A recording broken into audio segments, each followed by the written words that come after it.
আলহামদুলিল্লাহি রাব্বিল আলামিন ওয়াসসালাতু ওয়াসসালামু আলা সাইয়্যিদিল মুরসালিন আম্মা বা'দ ফাআউযু বিল্লাহি মিনাশ শাইতানির রাজীম বিসমিল্লাহির রহমানির রহিম আসসালাতু ওয়াসসালামু আলাইকা ইয়া রাসূলাল্লাহ আসসালাতু ওয়াসসালামু আলাইকা ইয়া হাবিবাল্লাহ আসসালাতু ওয়াসসালামু আলাইকা ইয়া নবিয়াল্লাহ ওয়া আলা আলিকা ওয়া আসহাবিকা ইয়া নূরাল্লাহ।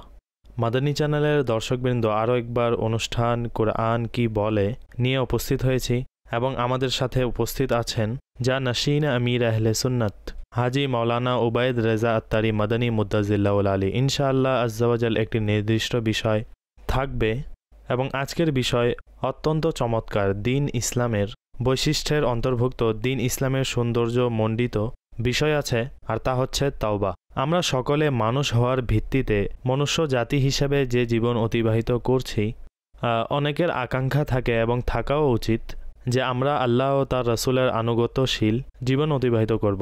অনেকেই এর বিপরীত রাস্তায় চলে, অথচ একজন মানুষের সৌন্দর্য এর মাঝেই লুকায়িত।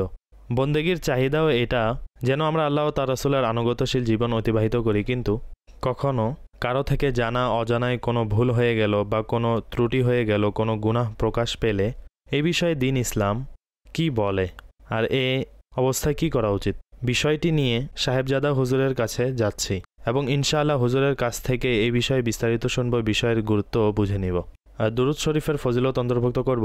এরপর সাহেবজাদা আত্তারের দিকে অগ্রসর হব ইনশাআল্লাহ আজ্জাওয়াজাল। নবী পাক সাল্লাল্লাহু তাআলা আলাইহি ওয়া আলিহি ওয়াসাল্লামের বরকতময় ফরমান হচ্ছে, যে আমার প্রতি একবার দুরূদ শরীফ পাঠ করে আল্লাহ রব্বুল ইজ্জত তার উপর 10টি রহমত অবতীর্ণ করেন।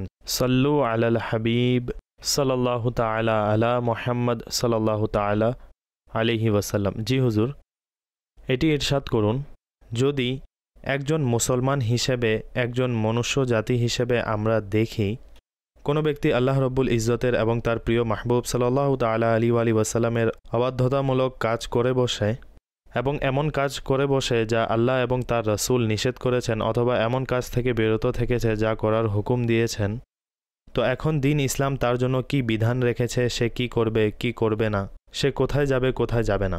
আলহামদুলিল্লাহি রাব্বিল আলামিন, আসসালাতু ওয়াসসালামু আলা সাইয়্যিদিল মুরসালিন, আম্মা বা'দু, ফাউযু বিল্লাহি মিনাশ শাইতানির রাজীম, বিসমিল্লাহির রহমানির রহিম। আসসালাতু ওয়াসসালামু আলাইকা ইয়া রাসূলুল্লাহি ওয়া আলা আলিকা ওয়া সাহবিকা ইয়া হাবিবাল্লাহ। আসসালাতু ওয়াসসালামু আলাইকা ইয়া নবিয়াল্লাহ ওয়া আলা আলিকা ওয়া আসহাবিকা ইয়া নূরাল্লাহ।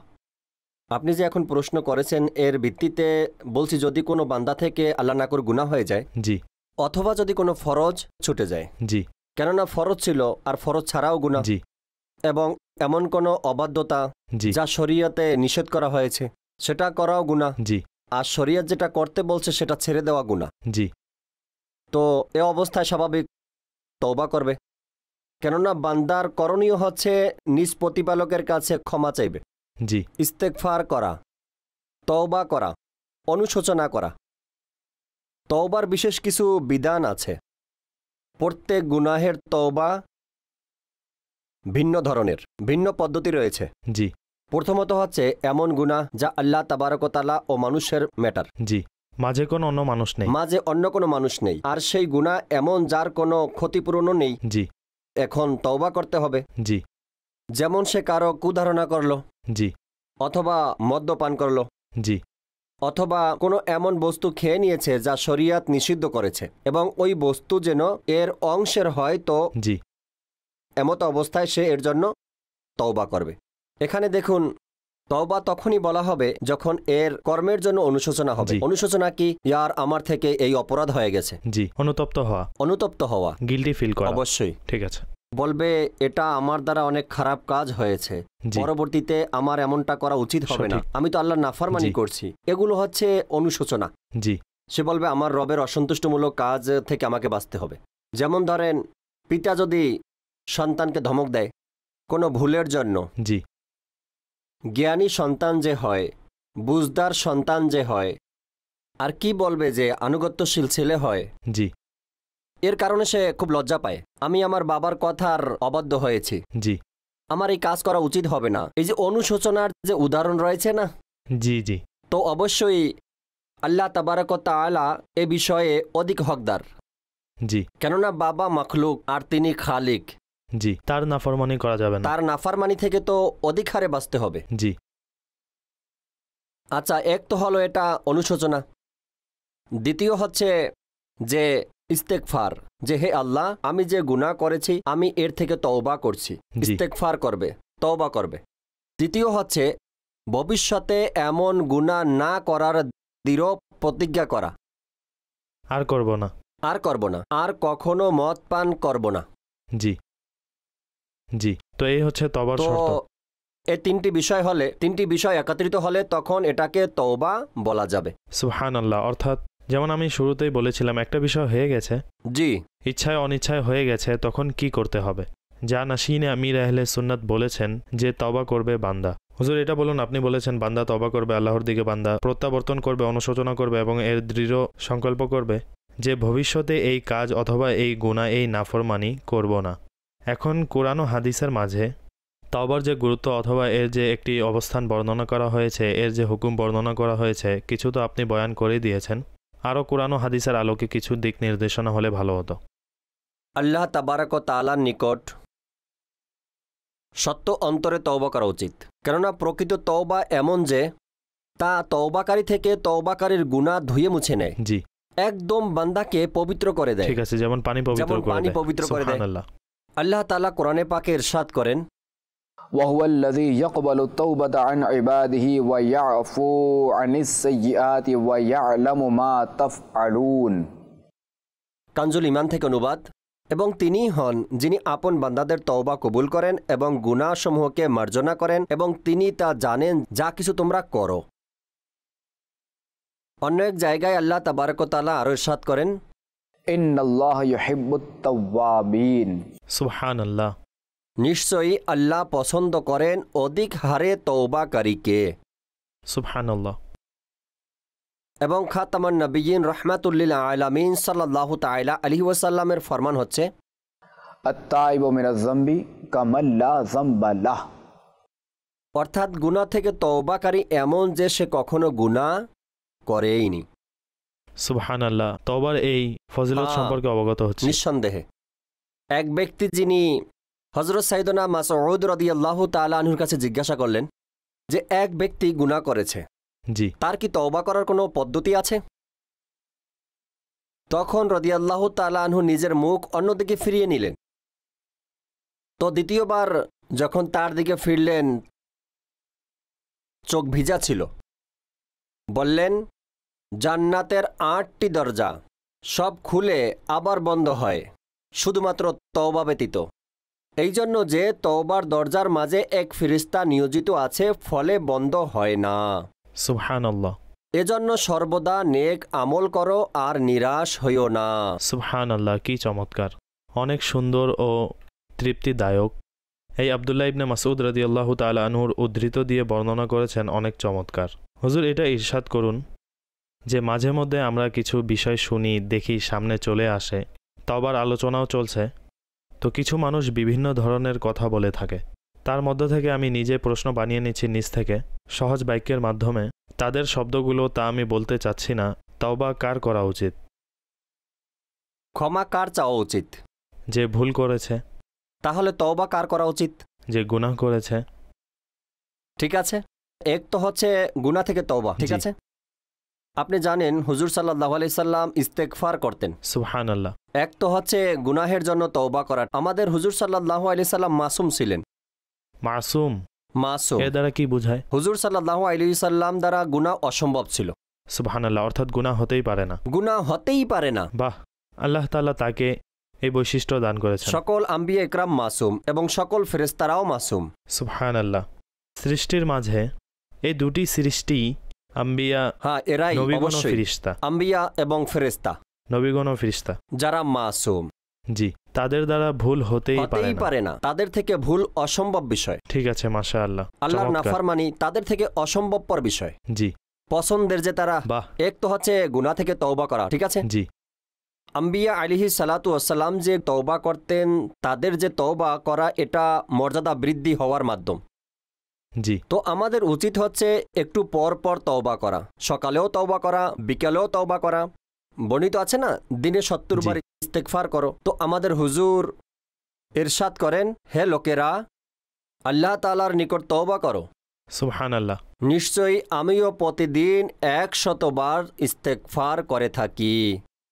এখন বিষয় হচ্ছে নবীদের ইস্তেগফার করা, এটা মর্যাদা বৃদ্ধির জন্য, কেননা তওবা স্বয়ং একটা ইবাদত। ঠিক আছে, তওবা স্বয়ং নেকি, নিজেই একটা ইবাদত। ঠিক আছে, অর্থাৎ আপনার কথা থেকে আমি যা বুঝেছি যে আম্বিয়া ইকরাম আলাইহিমুসসালাতু ওয়াসসালাম যেহেতু গুনাহ করেনি না, তো তারা গুনাহ থেকে তো তওবা করছে না, কিন্তু নেকি, তওবা যেহেতু স্বয়ং নেকি, তো তারা নেকি হিসেবে তওবা করছে। সুবহানাল্লাহ, খুব সুন্দর কথা হুজুর। তো আমাদেরও তাহলে তওবা করতে থাকা উচিত, কেননা আমরা তো, অর্থাৎ এভাবে বলা যেতে পারে আমরা গুনাহের মাঝে ডুবে আছি। এটার দুনিয়াবি উদাহরণ দেই। জি। আপনি দেখবেন যখনই কোনো আমাদের মাঝে আনন্দ মুহূর্ত চলে আসে, জি, অথবা বাবা ভালো মুডে থাকলে, এমন কোনো খুশির দিন বা রাত আসে, জি, তো যে আনুগত্যশীল সন্তান, বাধ্যগত সন্তান, জি, সে বাবার কাছে ক্ষমা চায় যে যদি আমি কখনো আপনার কথার অবাধ্য হয়ে থাকি, আপনাকে কোনো কারণে কষ্ট দিয়ে থাকি, জি, জি, তবে আমাকে ক্ষমা করবেন। অথচ সে বাধ্যগত সন্তান, নিজের পিতার খিদমত করে। জি। সে কে? বাধ্যগত সন্তান এমন করে। তো নিঃসন্দেহে তওবা স্বয়ং একটি নেকি। জি। অতএব আম্বিয়া কিরামদের তওবা করা এটা নেকি। সুবহানাল্লাহ। এজন্য আমাদেরকে প্রতিদিন 100 বার তওবা করা উচিত। এখন দেখুন যে নেক কাজের রিসালা, এতে একটি নেক আমল রয়েছে যে যখনই গুনাহ হয়ে যায় সাথে সাথে তওবা করেন, কেননা এটা ওয়াজিব। সুবহানাল্লাহ। এবং দ্বিতীয় হচ্ছে দিনে 70 বার ইস্তেগফার করা। কিছু হাদিসের মধ্যে রয়েছে 70 বার তওবা করা। আর এটা আমাদের সাজরায়ে আত্তারিয়ার শুরুতেই রয়েছে না, দৈনিক ওজিফা আছে না, জি, এতে রয়েছে 70 বার ইস্তেগফার। আস্তাগফিরুল্লাহাল আযীম ওয়া আতুবু ইলাইহি, এটা 70 বার পড়তে হবে।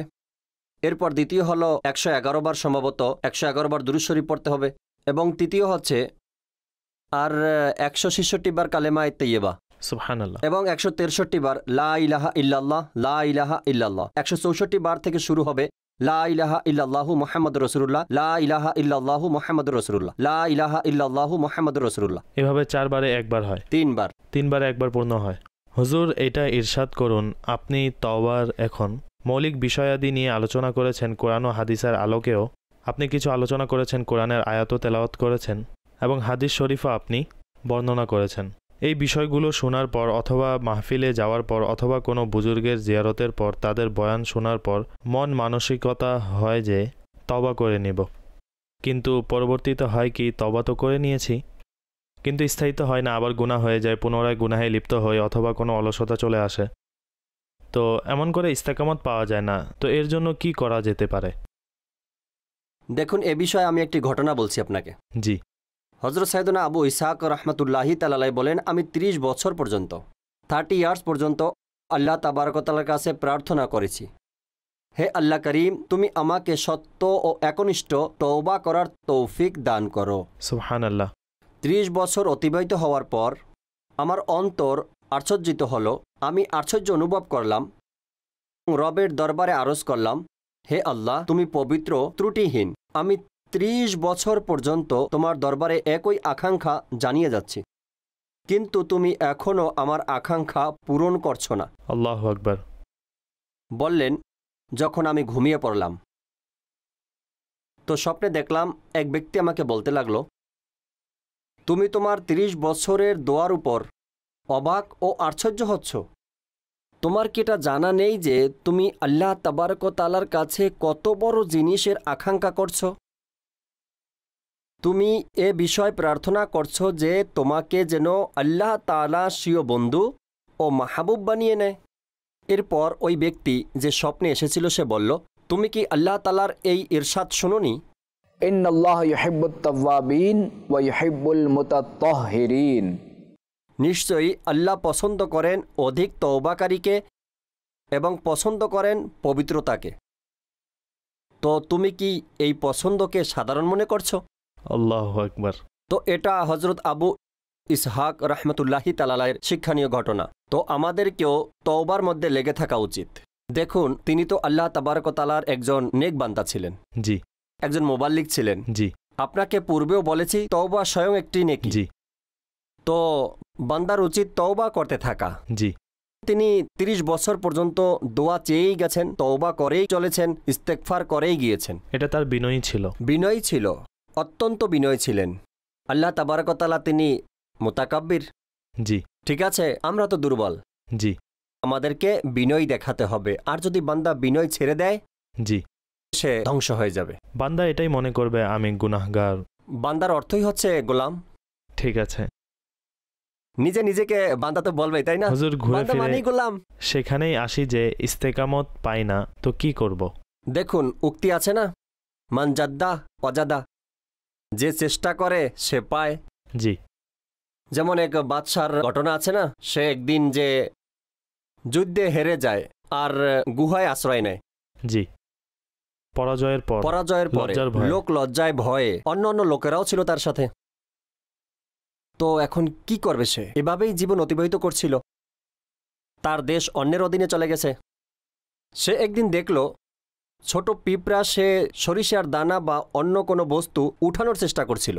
জি যেভাবেই সে উঠায় সরিষার দানা আর সামনে চলে যায়, যখনই উপরে নিয়ে যাওয়ার চেষ্টা করে তখনই পড়ে যায়। জি আবার সে সরিষার দানা উঠায়,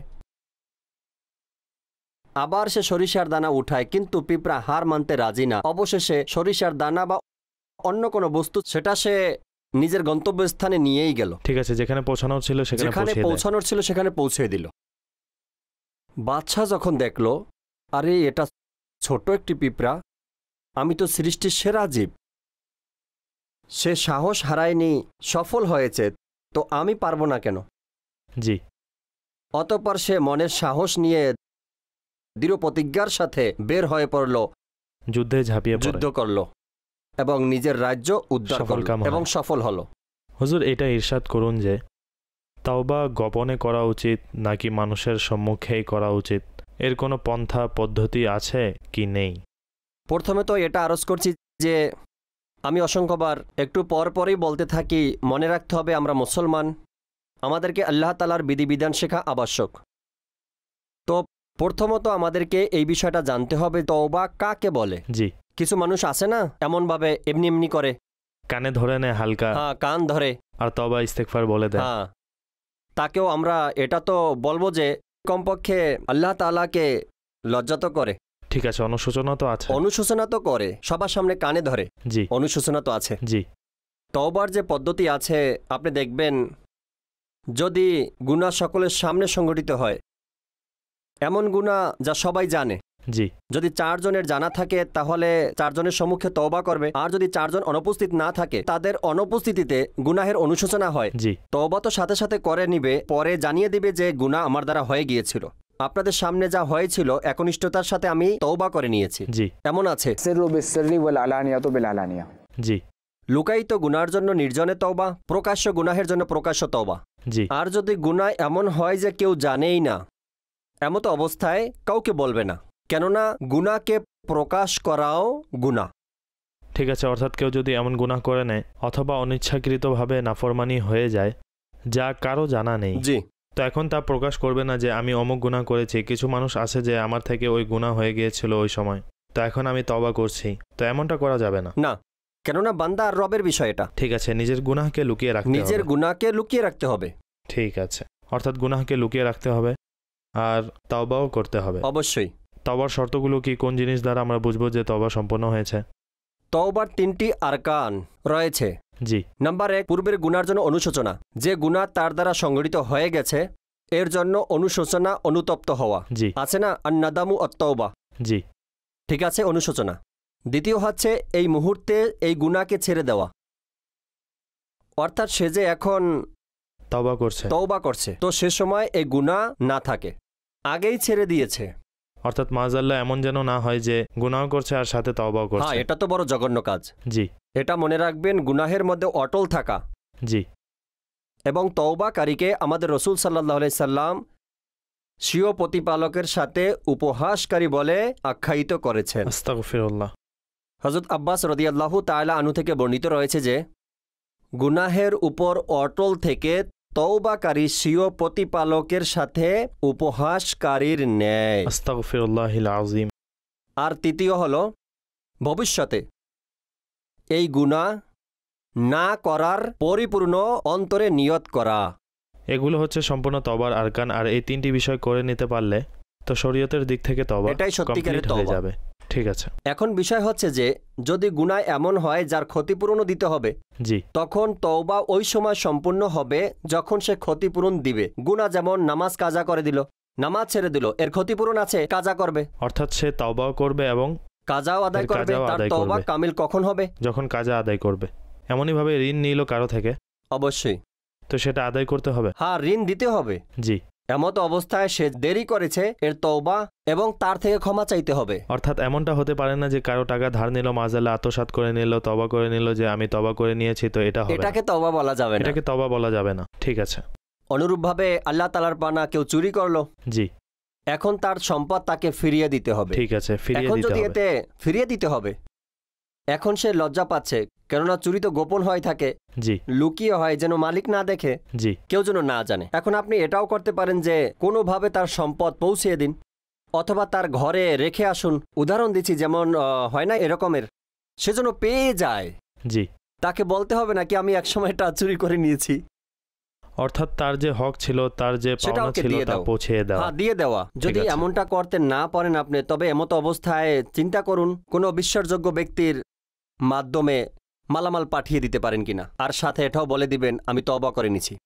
আল্লাহ তাআলার অনুগ্রহ যে তিনি আমাকে হেদায়েত দিয়েছেন, এসব আমার আচ্ছা প্রয়োজন হুজুর, নেই। যদি কারো সম্পর্ক থাকে, এমন সম্পর্ক যে যদি গিফট দেই তাহলে সে গ্রহণ করে নেবে, তো গিফটের নামে যদি দিয়ে দেওয়া হয় তার সেই মাল, যেমন কেউ কারো টাকা চুরি করেছিল, এখন সে চাচ্ছে, তার মানসিকতা তৈরি হয়েছে যে আমি তার টাকা পরিশোধ করে দিব, তওবা করে নিব, সে যদি গিফটের নামে দিয়ে দেয় অথবা উপহার হিসেবে দিয়ে দেয় তাহলে আদায় হয়ে যাবে। হ্যাঁ, তখনও হয়ে যাবে। আচ্ছা, এটা তো অনেক সহজ। কোনো বাহানায় তাকে পৌঁছিয়ে দিন। জি, আল্লাহ এমন আপনাকে, যেন না হয় চুরি বাপের করেছে, গিফট ছেলেকে দিল, যে ব্যক্তি মালিক ছোট ছিল, ছোট বাচ্চাদের, এমনটা না হয়। জি, মালিকের মাল চুরি করেছে আর ছোট ভাইকে দিয়েছে, তাকেই দেন। যে ব্যক্তি মালিক ছিল, প্রকৃত হকদারকেই দিতে যে হবে। মালের হকদার, তাকে দিতে হবে। অবশ্যই। ঠিক আছে। মাদিনী চ্যানেলের দর্শকবৃন্দ, তওবা নিয়ে প্রাথমিক আলোচনা হয়েছে, আর এটা অনেক লম্বা বিষয়। আল্লাহ যদি চায় আগামীতে এর আলোচনা শুনবেন, আগামী পর্বেও আপনারা এই বিষয়ে আলোচনা শুনবেন অন্য কোনো প্রসঙ্গ নিয়ে। কিন্তু আজকে এই পর্বের মাঝে জানাসিন আমিরুল সুন্নাত থেকে যা শুনেছি, শিখেছি, বুঝেছি, এর কিছু সারাংশ জেনে নেই যেন তা মস্তিষ্কে বসে যায়।